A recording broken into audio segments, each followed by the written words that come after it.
Tonight's Neon is hot, y'all, because we're diving into the artists didn't just make hits. They rewired entire decades. These are the voices that pushed boundaries, broke rules, and left fingerprints on every corner of pop and rock. If you think you know their stories, buckle up because the truth behind these legends hit a whole lot harder.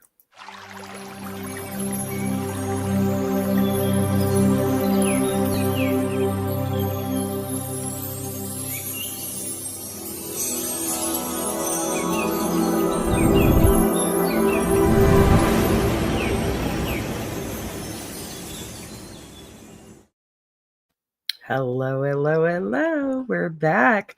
Welcome in, everybody. You guys, tonight's jukebox journey is not as business as usual, okay? We're doing something I absolutely love. We're going to stitch together a chain of artists who defined an entire generation, not just with their music, but with their fingerprints on culture, style, rebellion, and raw originality. This isn't a stroll through the 80s and beyond. This is a deep dive into the artists who changed the temperature of every room they ever walked in. Now, what we're doing tonight is simple but powerful. Each segment links to the next, not by genre, not by sales, not even by popularity, but by impact.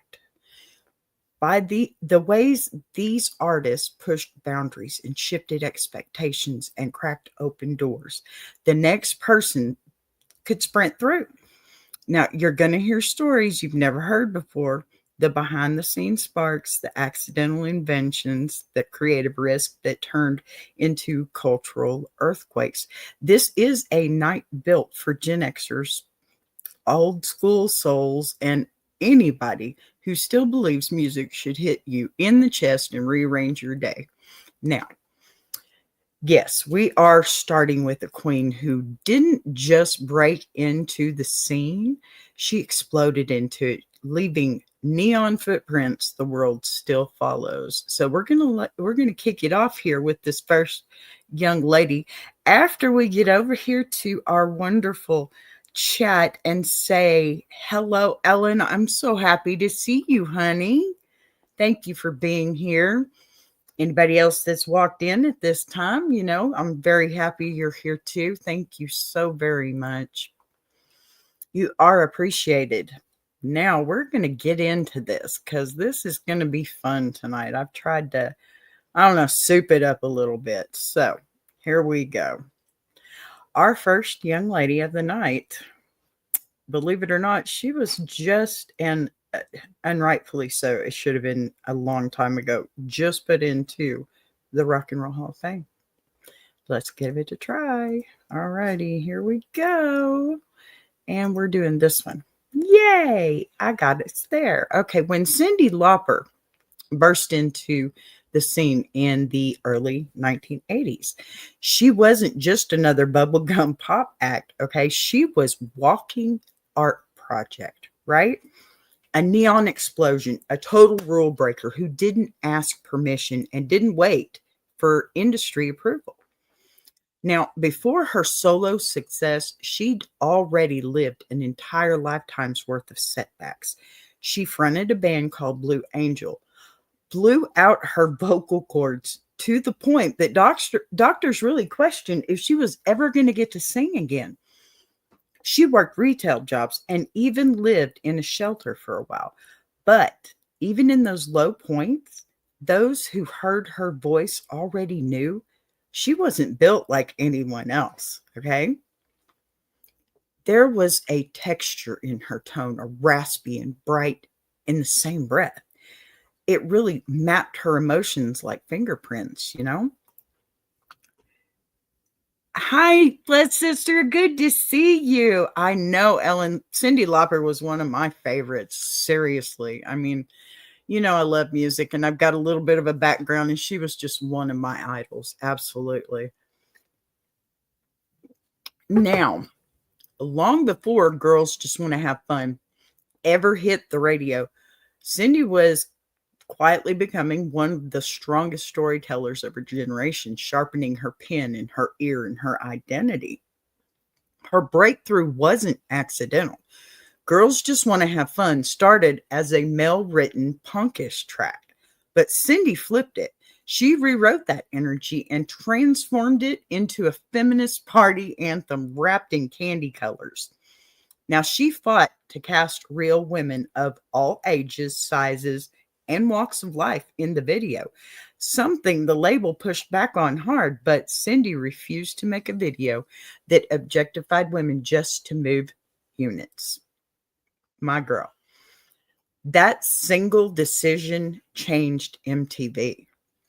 Suddenly, you had a woman in a total creative control of her image, her styling, her choreography, and her whole damn narrative. Seriously, here's the kicker. Cindy didn't even like being a fashion icon. She used clothes like a language, mixing thrift store finds with Japanese street fashion long before it became mainstream. Designers later admitted that entire collections were inspired by Lauper's aesthetic without ever giving her credit. Pardon me. Still dry in Texas. Now, a lot of people don't know how deep her musicianship goes, okay?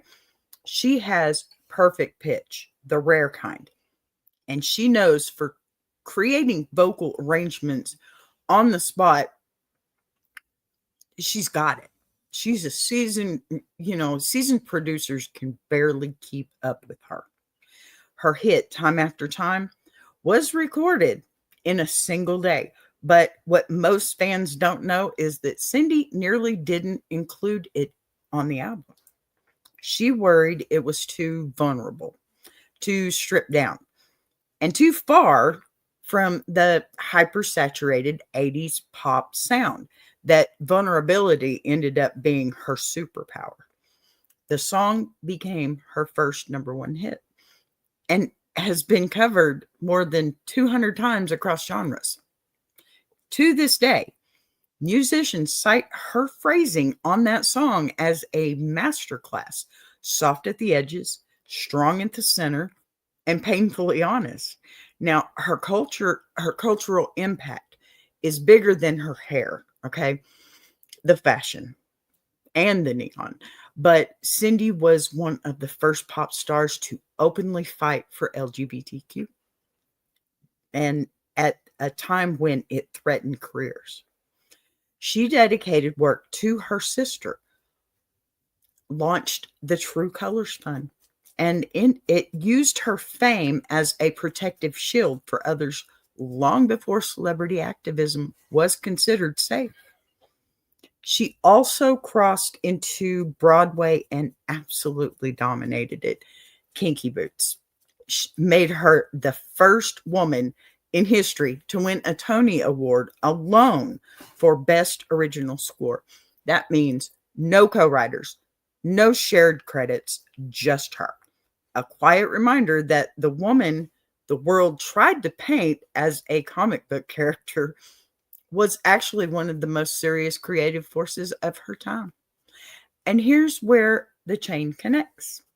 Cindy didn't just open the door for women to be playful.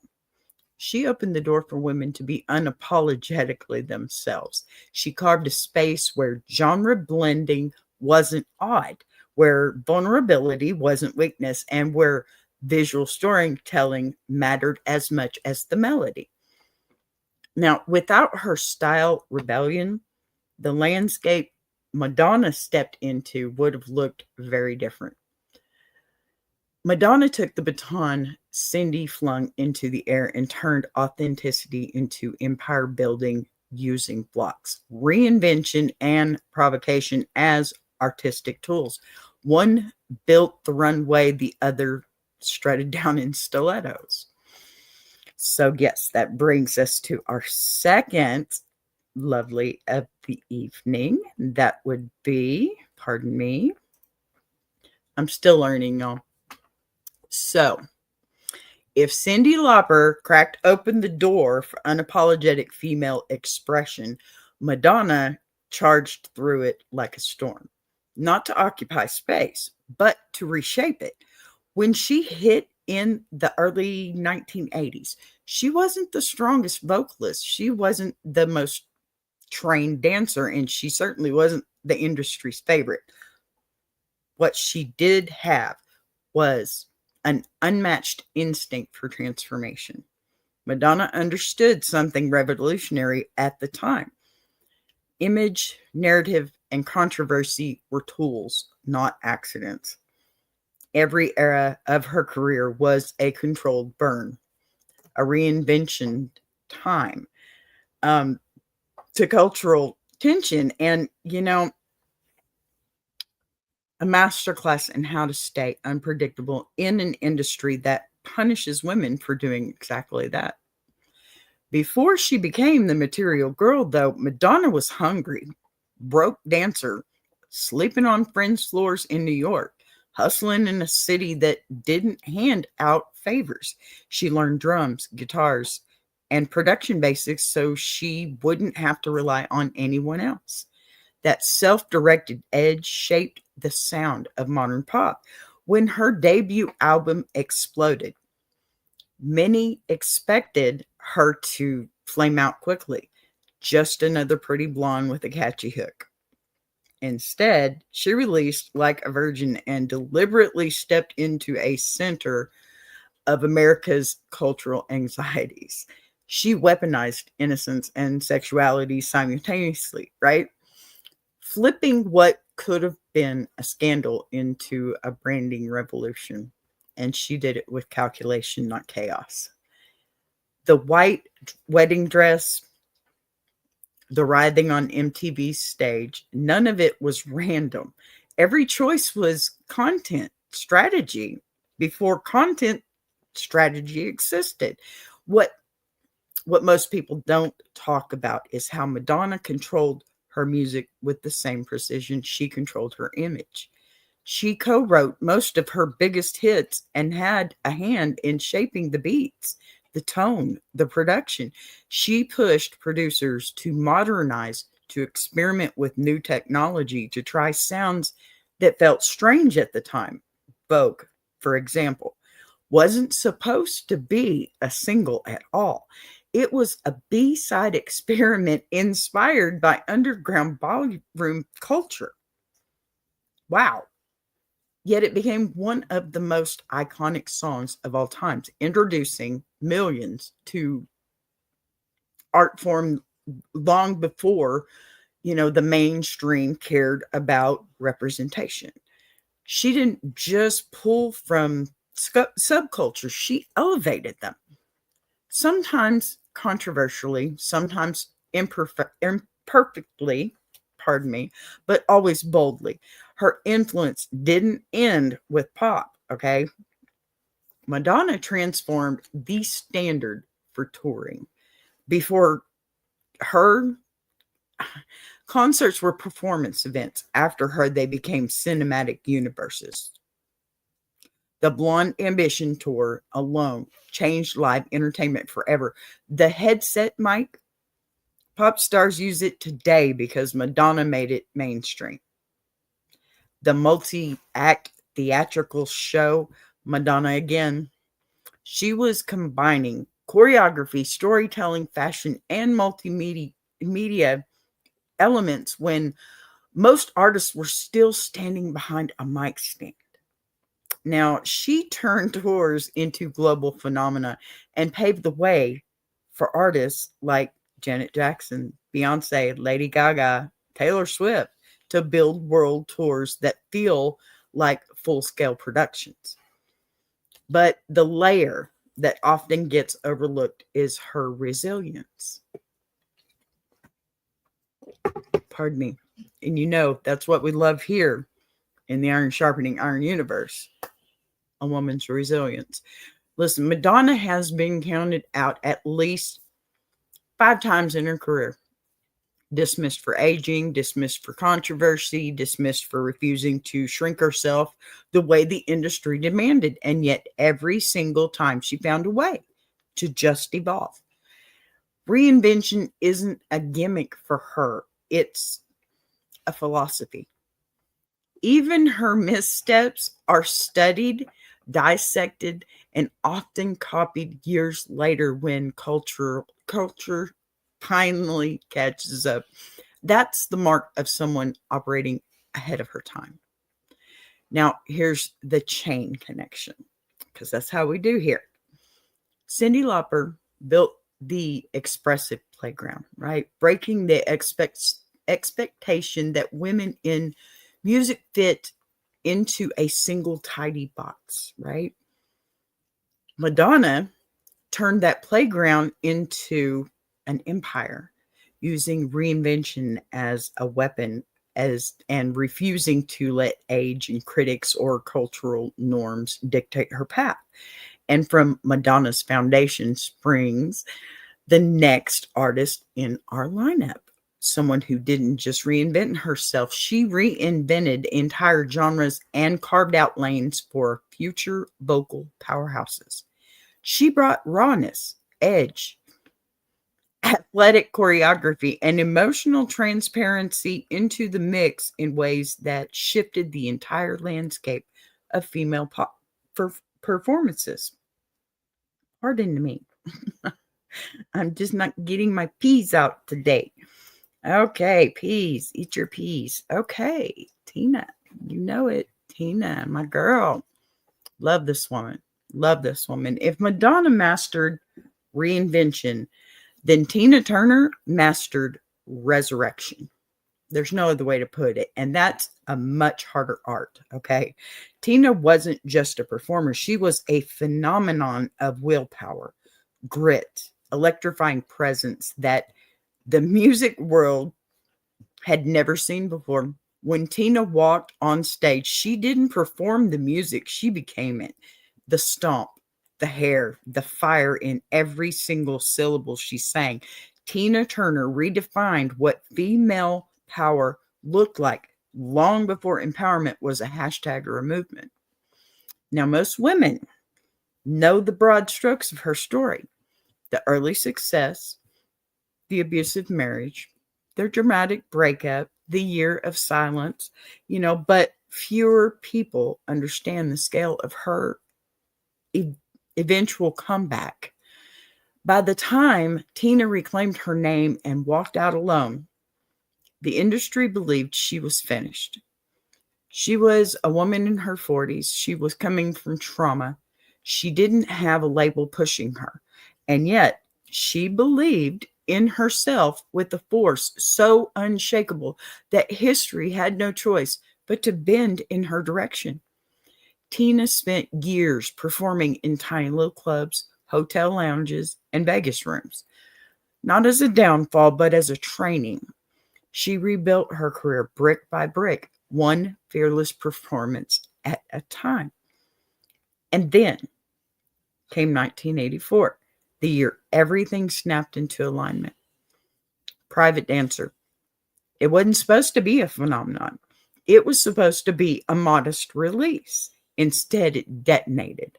What's Love Got to Do with It became a global takeover, making Tina the oldest solo female artist ever to hit number one at the time. Now, she didn't just come back. She rewrote the entire idea of what a comeback could be. Her voice, aged by experience, became her superpower, raw, textured, impossible to imitate. Women in pop today have permission to age in public because Tina Turner proved that power doesn't dim with time, it sharpens. Now, Tina also reshaped performance athletics. You know she did. Before her, female performance or female performers were expected to be polished, delicate, controlled. Tina was a storm, no doubt. Her live shows were explosive workouts, sweat, stomps, belts, kicks, demanding the cardio of a prize fighter and the soul of a gospel singer. Beyonce, Pink, Lizzo, Miley Cyrus, and nearly every major top performer today cite her as a blueprint. the wild hair toss, Tina, the legs as the artistic symbol, Tina, the fusion of rock attitude with pop accessibility, Tina. She made intensity glamorous, and she did it without ever abandoning her authenticity. There's another piece that people often overlook, though. Tina Turner was a rock star first. She wasn't chasing pop trends. She was fusing R&B, gospel emotion, okay, and rock and roll swagger decades before the crossover became mainstream. Mick Jagger openly admitted that he learned stage presence from watching her. Mick Jagger, y'all, come on. Imagine that. One of the most iconic frontmen of all time calling Tina Turner his teacher. Wow. Okay. Just wow. Now, their chemistry at Live Aid wasn't just iconic because of the music. It was iconic because the rock world had to acknowledge exactly who set the standard. Tina's spiritual transformation is another quiet force in her legacy. After she escaped her past, she rebuilt not just a career, but a life, grounding herself in discipline, meditation, and a deep belief in possibility. Pardon me. The reason her performances felt supernatural wasn't just talent, it was alignment. Tina Turner radiated peace off stage and fire on stage, a combination that made her magnetic at every age. Here's the chain connection. Cyndi Lauper cracked open the space for expressive womanhood. Madonna built an empire on reinvention and control. Tina Turner proved you can rise from the ashes and reign with more power than you had the first time. She represents the idea of earning back your crown and doing it so fiercely that the world forgets you ever lost it. And that takes us straight to the next link in our chain. Another beauty, if I may share. Another woman who reinvented longevity. She defined the industry and dominated multiple eras, multiple genres, and even multiple art forms. Now, if Tina Turner is the proof that you can rise from the ashes, Cher is the proof that some artists never burn in the first place. They simply shape shift, shed a skin, and walk into the next era like they were born for it. Cher isn't just a musician, okay? She's a cultural constant, a force of nature, a woman who has remained relevant for 7 decades. Now, each time rewriting the rules of fame, identity, sound, fashion, and reinvention before the rest of the world could catch up. Most people remember that the early Sonny and Cher hits, the fringes, the harmonies, the variety show, but the real Cher, the architect of her own mortality, it emerged later when she broke away as a solo artist and started taking risks that no woman in the business had ever dared to take. She was the first woman to have a #1 hit in the 60s, 70s, 90s, and the 2020s, spanning longer than some entire genres lasted. Now, that kind of run in music is unheard of unless you're reinventing not just your sound, but the framework the industry uses to decide who gets to stay. Cher's genius is in her courage to pivot. When pop started changing in the late 1970s, she didn't cling to her old image. She walked straight into rock, hard rock, leather, chains, hair down her back, vocal grit that punched right through radio. Songs like If I Could Turn Back Time, they were not just hits, they were declarations that Cher was not going to age out of, fade out of, or even be put out to pasture by an industry that loves youth more than talent. She doubled down on reinvention. And when people raised eyebrows, she raised the stakes. Then came Belief, right? The moment that Cher leapt 20 years ahead of everybody else, she didn't just make a comeback. She changed the sound of modern pop with auto-tune effects that the entire world would later adopt. Most people don't know this. The robotic vocal bend in Believe wasn't meant to be a gimmick. It was Cher asking producers to make me sound like I'm from the future. And they did. They created a vocal effect so iconic it became a new genre fingerprint. Anyone who uses pitch manipulation today, like from T-Pain to modern hyper pop artists, they owe a direct line back to Cher. Plain and simple. That's the way it is. But her music reinvention wasn't the only reason she stayed relevant either. Pardon me. Oh, hi, Big Jack. Good to see ya.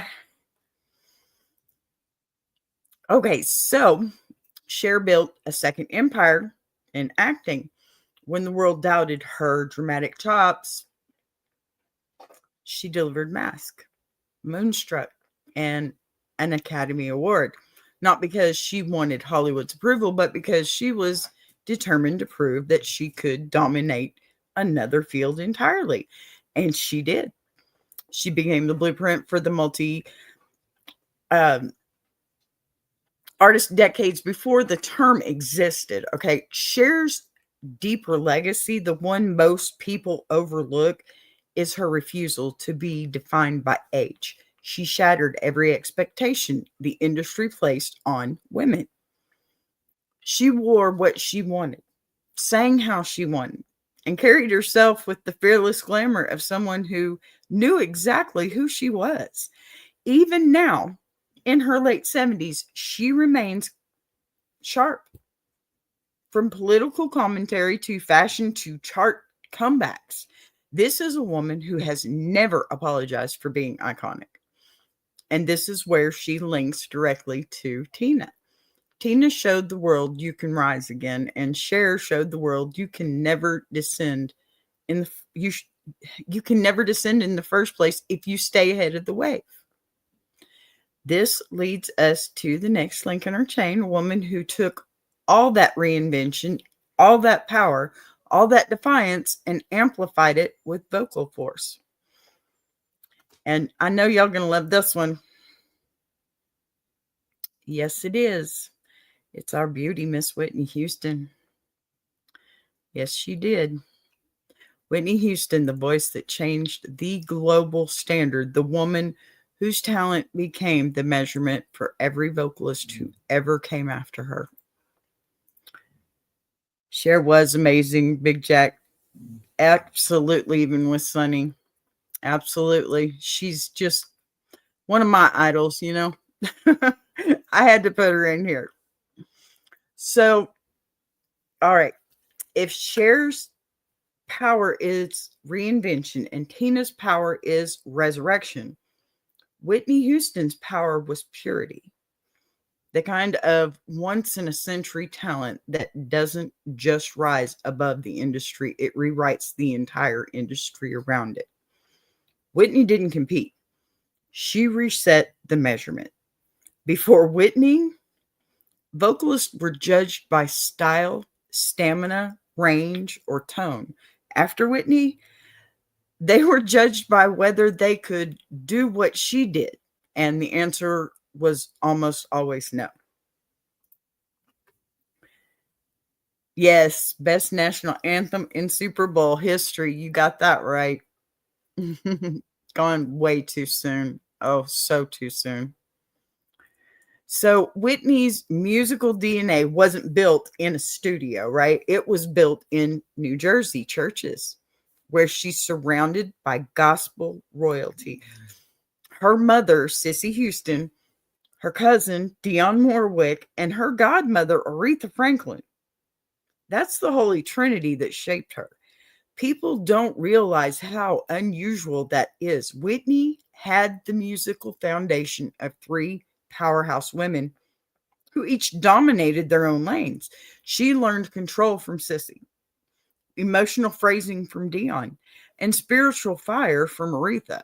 When she opened her mouth to sing, the world heard all three at once, seamlessly fused into something entirely new. Her rise was so amazing, but it wasn't accidental. Clive Davis didn't just sign Whitney because she could sing. He signed her because she had the voice producers dreamed of but never expected to find. Every major songwriter of the 1980s wanted to write for Whitney because they knew she could take a simple melody and turn it into an anthem. Greatest love of all, how will I know? I want to dance with somebody. These weren't just hits. They were global detonations that brought pop, gospel, R&B, and dance together in a way that no one had imagined. What set Whitney apart from technically was her precision. Most powerhouse singers, they push. Whitney floated that upper register that the one singers still try and fail to imitate. Wasn't about belting. It was a controlled release, a ribbon of sound that it just stayed perfectly in tune no matter how high she soared. She could shift from velvet softness to hurricane strength in a single breath. Gosh, she was so amazing. Pardon me. Okay, that's a skill singers train for a lifetime and still never master unless they're born with it, and she was. Then came The Bodyguard. Yes, one of my favorites, of course. Not just a movie, but it was a cultural eruption. Whitney was already a superstar, okay? But I Will Always Love You turned her into a global myth. That opening a cappella line, oh my gosh, that wasn't how the song was originally arranged. We all know Dolly's version. Of course, I know Dolly's version. You know me and Dolly. We're like this, right? But that was Whitney deciding to strip the music away and trust her voice to carry the moment. It became one of the most iconic decisions in music history, in her history. The song spent 14 weeks at number one. Yeah, 14 weeks.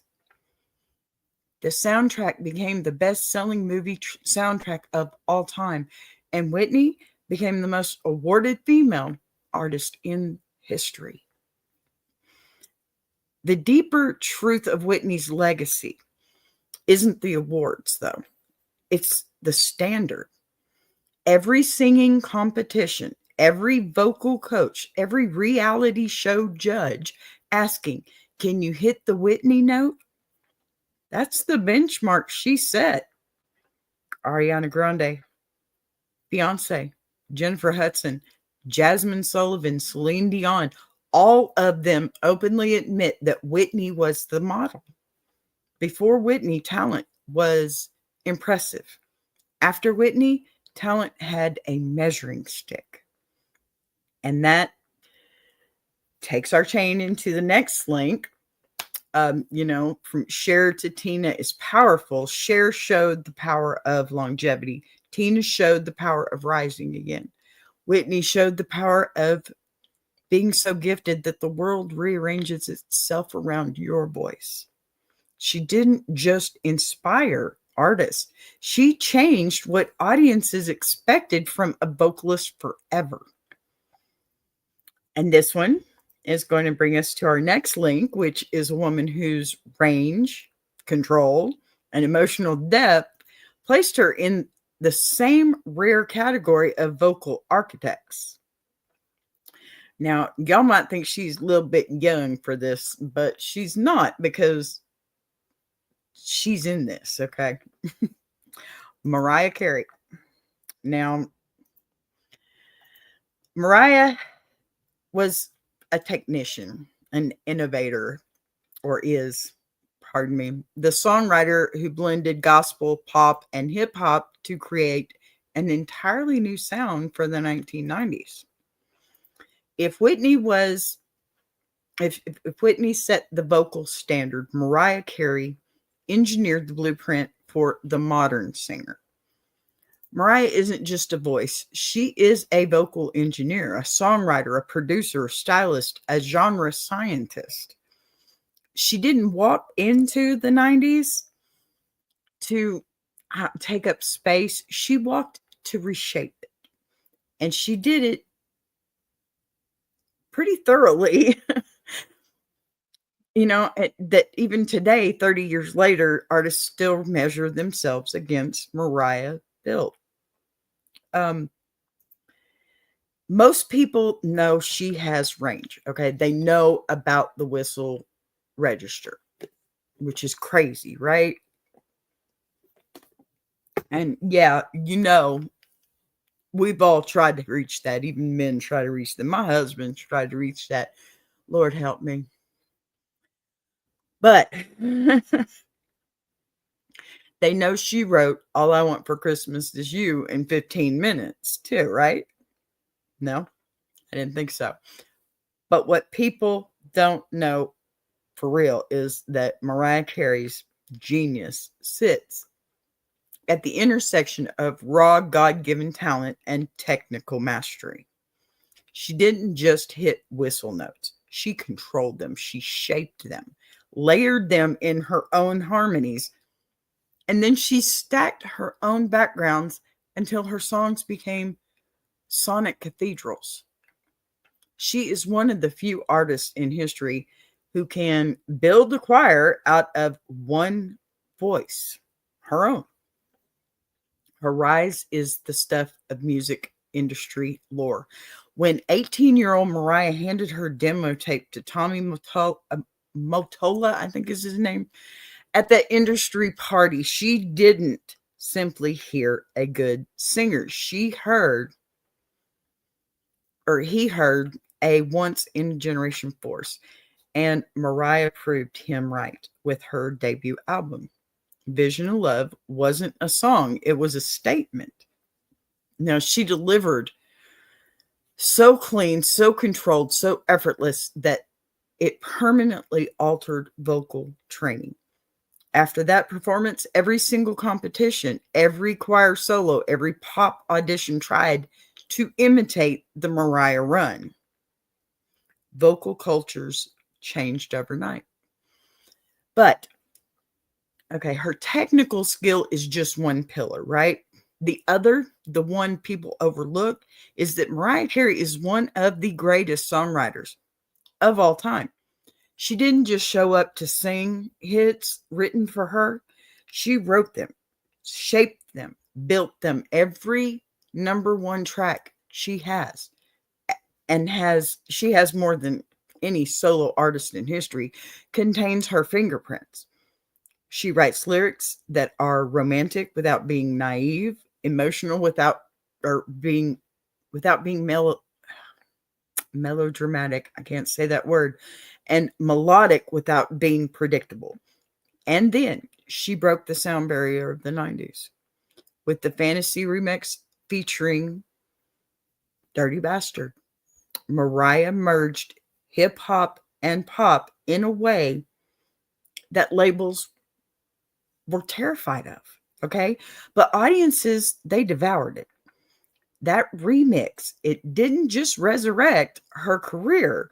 It redefined pop music without Mariah's insistence on hip hop integration.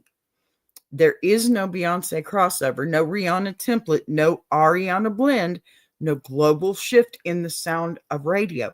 She wasn't following a trend, she created it. Mariah's voice is its own ecosystem. The whistle register in her comet tail, okay, the mid range in her storytelling, the belts are her fireworks, and the lower tones, the ones she rarely gets credit for, are pure velvet. She built a vocal identity that required zero dancing, zero gimmicks, zero pyrotechnics. Her pyrotechnics came from her throat. And the thing people forget, she did it while battling stage fright, industry pressure, and personal turmoil, and still delivered performances that felt like they were carved from crystals. Now, Mariah's longevity is also unmatched. 30 years after its release, All I Want for Christmas Is You remains the highest earning holiday song of modern times. A cultural reset that returns every December like a queen reclaiming her throne. And let's not forget her record 19 number one singles, the most of any solo artist in Billboard history, not female artist, not diva artist. Mariah is the moment every decade. And now, in the chain connection, Whitney set the gold standard for pure vocal excellence. Mariah took the standard, studied it, expanded it, and then fused it with pop, R&B, and gospel and hip hop to create a new sound entirely. Whitney showed the world the peak of vocal power. Mariah showed the world how to craft and control that power across genres, which leads us to the next queen in the chain, Janet Jackson. Now, sorry, I'm working on it. All right. Janet Jackson, the innovator of rhythm, choreography, and socially conscious pop, and the woman who defined the blueprint for modern stage production and R&B fusion. Janet didn't just enter the music industry. She infiltrated it, okay? She rewired it and left every artist after her taking notes. She is the quiet, revolutionary, soft-spoken, off-stage, seismic on-stage. Janet wasn't trying to be the loudest voice. She was the most intentional. Every beat, every breath, every movement she delivered was designed. And the entire architecture of modern pop owes its structure to her.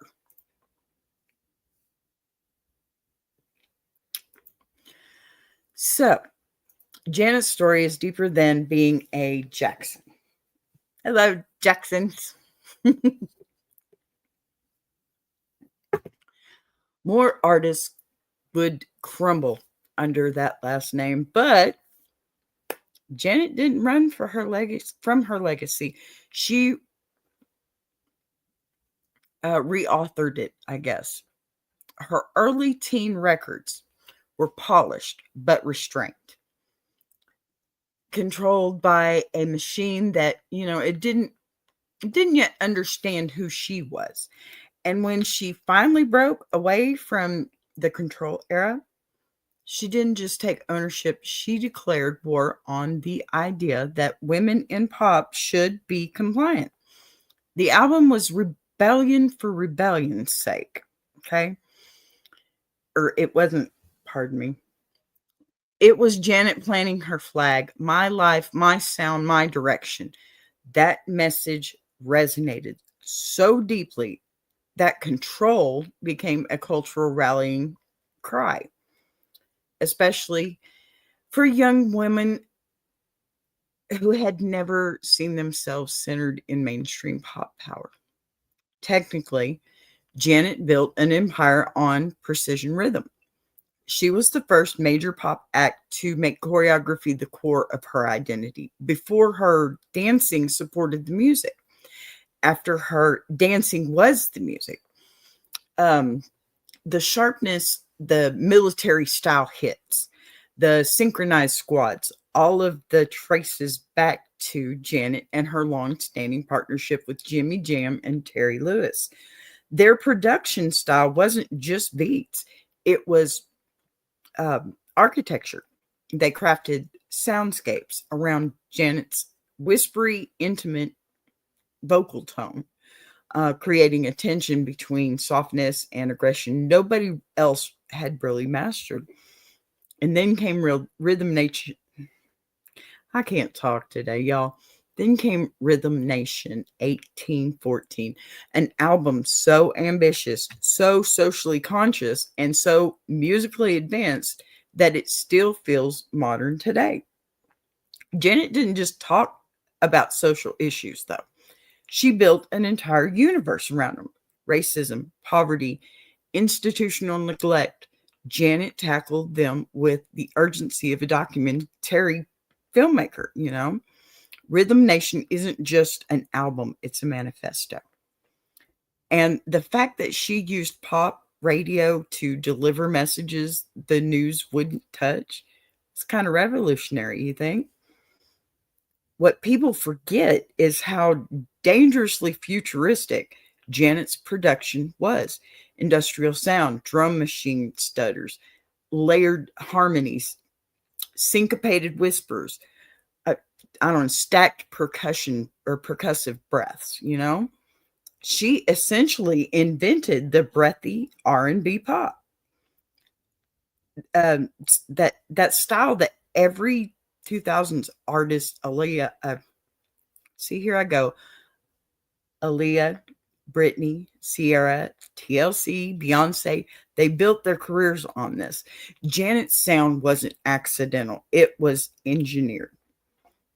Her vocal restraint wasn't a limitation, it was a choice and a signature. Now, Janet's live performances were another category entirely. She fused Broadway discipline with street style and music video crispness. She introduced headset mics to mainstream pop. She made arena tours feel like cinematic events with narrative arcs, costume shifts, and choreography that hit like a steel drum line. Every modern pop tour from Beyonce's to Usher's to BTS, it built on the template Janet crafted. And then there's her courage.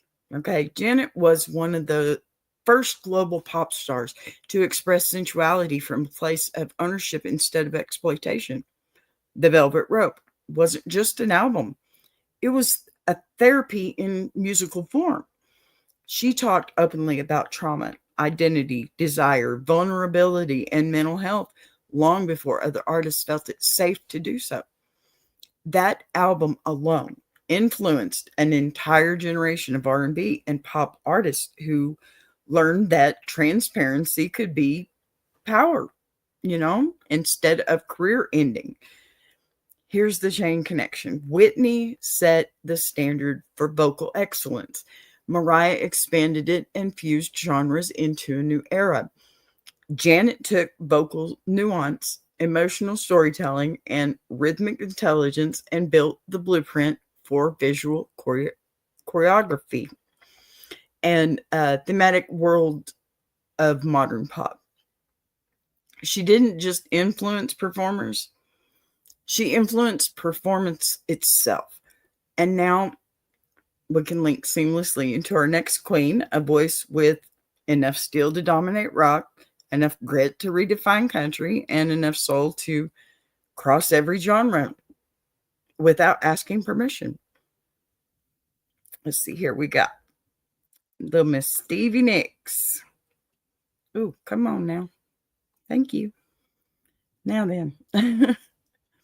Stevie Nicks, the mystic poet of rock. Okay, the woman who turned her diary into global anthems and one of the most influential women songwriters of all time. Now, she's not simply a rock star, okay? She is a cultural archetype that the women who turned vulnerability into power, heartbreak into scripture, and personal history into one of the most distinct musical identities in American art. If Janet Jackson engineered structure, Stevie Nicks opened a portal. Her songwriting didn't follow trends, it created landscapes. And for nearly 5 decades, artists have been walking through those landscapes trying to understand how she did it. Stevie began writing in notebooks long before she ever stepped into a studio. Pardon me. She wasn't trying to be clever or commercial. She was documenting her life in metaphors, dreams, and symbols. That became her trademark, confessional poetry draped in myth. Most songwriters choose the one lane, literal or symbolic. Stevie blended them so seamlessly that listeners saw themselves in her songs, even if they didn't fully understand the imagery. Landslide isn't just a song, it's a mirror.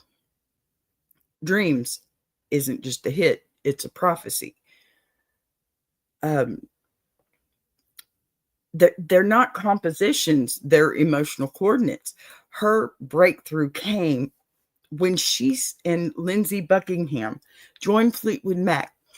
That lineup didn't just succeed, it combusted into brilliance. The emotional tension inside the band created one of the most successful albums in history, Rumors. That was a record that survives because its pain was real and raw and unfiltered. Stevie wasn't writing breakup songs, she was writing while breaking. And yet she delivered melodies so hypnotic that the pain became beautiful. That's her superpower, turning wounds into wisdom without ever sounding defeated. Now, what people overlook is how musically unconventional Stevie is. Her voice is instantly recognizable, raspy yet angelic, sharp yet soft, powerful yet fragile. She sings slightly behind the beat, creating a floating, haunted effect that producers spent years trying to imitate without success. Her phrasing bends like it's alive. Her melodies defy standards, pop cultures, and she writes in modes and tones that feel ancient or folkloric and modern all at once. You can't teach that what Stevie does. It comes from intuition sharpened by living, breaking, rising, and choosing honesty every time. Stevie's cultural impact is just as massive. She pioneered the bohemian rock goddess aesthetic. Shawls, boots, chiffon, moon symbols, not as a costume, but as armor. That style became an identity for millions of women who never saw themselves reflected in the polished glamour of mainstream pop. Stevie made it normal to be sensitive, spiritual, wild, introspective, emotional, and powerful at the same time. She carved out a space where femininity wasn't decoration, it was depth. In her solo career, it proved that her magic wasn't dependent on Fleetwood Mac. Belladonna debuted at #1, a feat unheard of for women in rock at the time. And tracks like Edge of 17 became generational anthems. She collaborated with Tom Petty, Don Henley, and even Prince with ease, not because she needed validation, but because her artistic presence was so strong, it blended effortlessly with any genre that she touched. The grit of rock, the sensitivity of folk, the mysticism of pop. Stevie made them all sound like home. Her influence is everywhere. Florence and the Machine, Taylor Swift, Miley, Lana Del Rey. All of them carry traces of Stevie's ethereal emotional architecture, even the resurgence of witchy aesthetics, moon symbolism, and folk rock confessionals in modern music. That's Stevie's fingerprints across multiple genres and generations. Now, we've gotten so far into all this. I would love to go on, but another singer another day, right? Listen, guys, Queens this week, it's Kings next week. I'm getting myself back on up here. And we got through that pretty good, I'd say. So tonight we just wrapped up a Powerhouse Jukebox Journey with 12, well, pardon me, not 12, with these queens who built the soundtrack of our lives. But listen, next week we flip the crown. It's Kings Week, a full royal procession of legends who shaped rock, soul, blues, and the very bones of modern music. If you thought tonight hit hard, you ain't seen nothing yet. I'm getting into this. I love my jukebox journey, y'all. And don't forget, everything we build here is part of a larger family. The Iron Sharpening Iron Universe. You guys do not ever look over them, because that's my foundation right there. We are all each other's foundation at this point, because you know what? This place is amazing and we are making it even better. Okay. The Iron Sharpening Iron Universe stays right here with us. The Jukebox Journey stays right here with us. And Ask a Bee, that too. Tomorrow, I'm taking a day off. But we have at 3 p.m. Central, because I don't know what time it is for you. I think it's 1 p.m. your time, Miss Davina, is our time for Mama Lions to lift up a powerful voice from our own community. Voices of resilience. Guys, you got to be there no matter what the time zone is. I do not care, okay? Be there. If you ever needed strength, testimony, or a reminder that you're not in this alone, you want to be in that room tomorrow, okay? Tune in, share it out, and keep your calendars ready. Queens was tonight. Kings is next week, or next Saturday, 8 p.m. Don't miss us Monday at noon for Ask a Bee. So, all right, honeybees, what a night. Tonight, we didn't celebrate songs. We celebrated stories, legacies, lives that rewrote entire eras. Women whose courage, grit, reinvention, and impact shaped the world far beyond the stage. All these queens, all these journeys, all these reasons history looks the way it does today. What we experienced wasn't performance, it was perspective. It was remembering how powerful a voice can be, how far determination can take someone, and how every queen we highlighted tonight cracked open a door for someone behind her. And this is what the BBTV and Iron Sharpening Iron Universe is built on.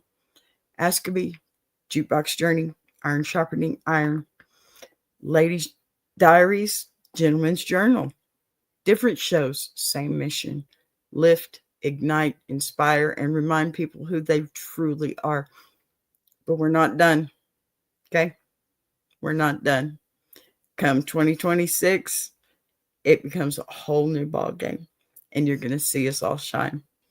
I love you guys. Thank you for being here. Thank you so much, Plus Sister, Big Jack, Ellen, everybody for being here. Love y'all. Bye-bye.